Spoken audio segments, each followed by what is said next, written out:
This is the station of Maharaja Ranjit Singh. So because he was a man of principle, he ordered that his own son to be beheaded. Now the mother of the son went crying to Fakir Aziz Sahib, who was the Prime Minister of Maharaja and a very great learned Muslim scholar, who was also a favorite of Maharaja. Of all the people of the court, he was the most favorite one. So the wife said, he has ordered the beheading of the son. Do something. So he said, all right, I'll handle him, okay. So he went to Maharaja and started sympathizing with him. He said, I understand that something is very terrible has happened. That your son disobeyed you. Of all the people, he disobeyed. And so on, for a while, he went step in step with the Maharaja's temper.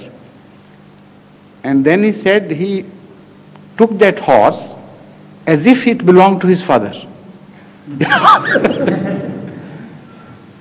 What a stupid boy.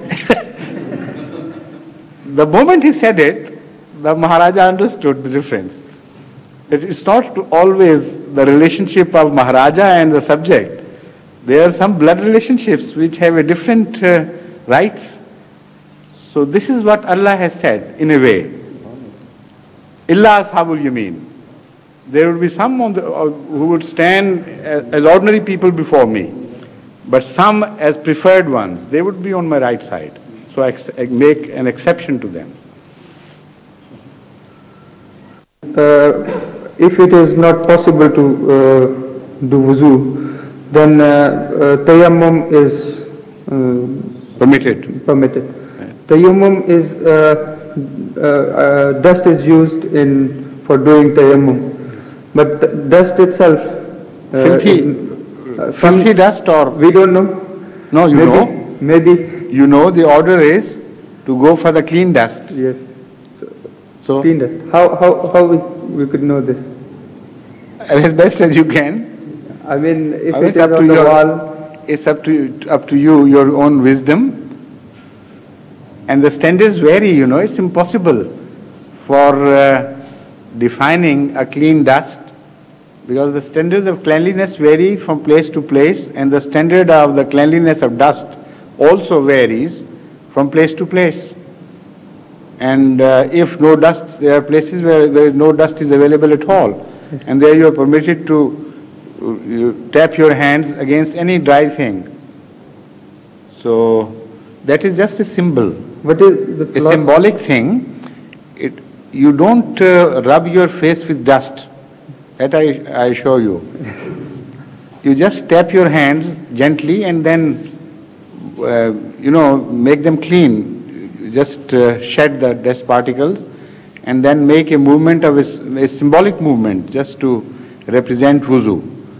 Once Hazrat Muhammad Mustafa sallallahu alaihi wasallam was told of some companions on whom the taking of bath had become imperative. Like wuzu, in Islamic injunctions, there are some situations where you have to take bath. So the taking of bath became imperative upon them. And they started rolling in the dust because there was no water available, like the horses do. So once, when this was related to Hazur Sallallahu Alaihi Wasallam, he smiled, he said, no, this was not meant at all by Allah. They should have performed the tayammum just like ordinary tayammum. That is just symbolic. So I hope if you had been there, you might have done the same thing. Sir, I want to know the philosophy of this, why it is said this. I have told you, it's symbolic. Not to forget that wuzu is important for you. It's just a reminder. Yes, please. Assalamu alaikum. This is not a sort of a question, it's just a clarification which I want to make, because it's a twofold clarification. When I arrived here, I stayed with non-Ahmadi friend. So we started to buy some chickens and this meat for our cooking. Quite. Because we were sharing the kitchen. So he said that why did you buy it from that Christian, you see, that it's not halal and this and that, the question. So I was telling him, you see, that look, the Ahle Kitab Zabiya is all right if halal meat is not available at the time. Anyhow, it is all right. The point arose at that time was, according to our new, the Pakistan's new ordinance, according to them that we are non-Muslims, which we don't accept. Well, now for us, their Zabiya is also Ahle Kitab Zabiya, or again, you see, their Zabiya is a Muslim Zabiya now. Now that is a very important As far thing. as we are concerned, Yes, we are not that narrow-minded at all. yes, sir. The fact is that anything on which Allah's name has been taken and which has been slaughtered for the purpose of human usage in the manner or near manner of the Muslim way of slaughter, that is all halal for us. But it is the non-Ahmadis who have started doing this.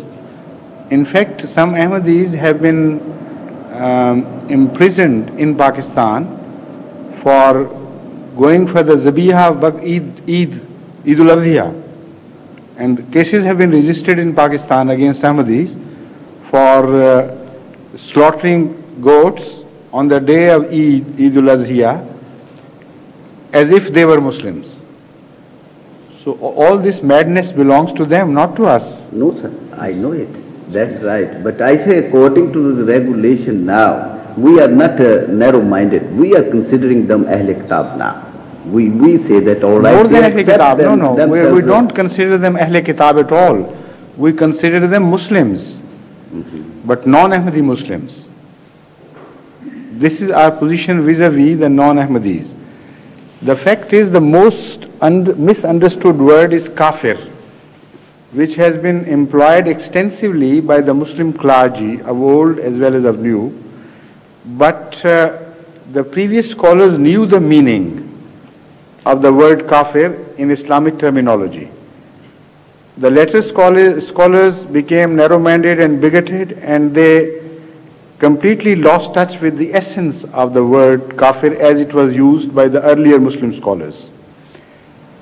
There has been a regular discussion in jurisprudence about kufr duna kufr and iman duna iman. That there are kufr, that is denials or rejections, which remain within the folds of Islam.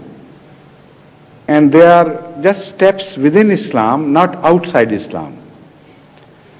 This is why Hazur sallallahu alaihi wasallam is known to have declared many Muslims as having committed kufr while they did this, while they did that, while they did that, and still he called them Muslims.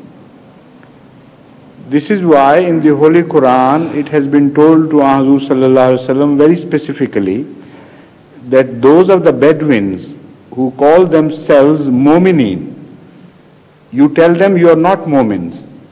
That is, you are Kafirs. The opposite of Mu'min is Kafir. Yet permit them to be called Muslims, to declare themselves Muslims. So there is a very fine distinction between the word Muslim as loosely and largely applied and the word Kafir within the fold of Islam. It is not the same kafir as those who live outside the pale of Islam and who deny Hazrat Muhammad Mustafa sallallahu alaihi wasallam. Those kafirs are called non-Muslims. But who believe in Hazur Akram sallallahu alaihi wasallam and the Holy Quran, they cannot be declared as non-Muslims by any Muslim. If anybody does that, according to the saying, the verdict of Hazur Akram sallallahu alaihi wasallam, he would immediately become a non-Muslim himself. So nowhere in Ahmadi literature you will